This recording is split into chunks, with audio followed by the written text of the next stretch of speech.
துணி துவைக்கணும், பாத்திரம் கழுவணும், எவ்வளவு வேலை. நான் தான் யம தர்மராஜா. நான் உன்னை அழைத்து செல்ல வந்திருக்கிறேன்.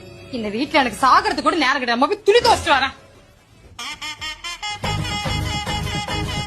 இப்படி சும்மா இருக்கிறதுக்கு கீரை கிளி கொடுத்தீங்கன்னா சாதமும் கூட்டம் வச்சுட்டு கிளம்பிடலாம். சரியா? கால தூக்குப்பா, கூட்டிக்கிட்டு இருக்கல. நான் யமன். நீ யமன்னா நான் பயப்படணுமா?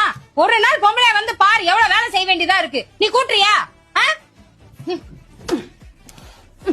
இப்படி எருமாடு மாதிரி வளர்ந்துருக்கேன், எடுத்து கொடுக்கலாம்ல. எருமாடு பார்க்கிங்க தானே இருக்கு. முழுக்க சாப்பிடுறியா? முழுக்க சாப்பிடு. சாப்பிட்டு பொறுமையா கிளம்பலாம். சாப்பிடு. ஏய் அம்மா, போன் அடிக்குதுப்பா. யாருன்னு பாரு. எடுத்துட்டு வா, எடுத்துட்டு வா. சட்டி கல்லையில திங்க கூட போ. சொல்லுக்கா. போன் கொஞ்சம் ஒழுங்கா பிடிப்பா. நல்ல மனுஷன் போய் சேர்ந்துட்டாரு. இப்ப கொஞ்சம் நிலைமை சரியில்லை, நான் அப்புறம் பேசுறேன். எல்லாத்தையும் சேஃபா எடுத்து வச்சிட்டேன். நான் செத்த பிறகு உங்க அத்தைங்க எல்லாத்தையும் தூக்கிட்டு போயிடுவானுங்க.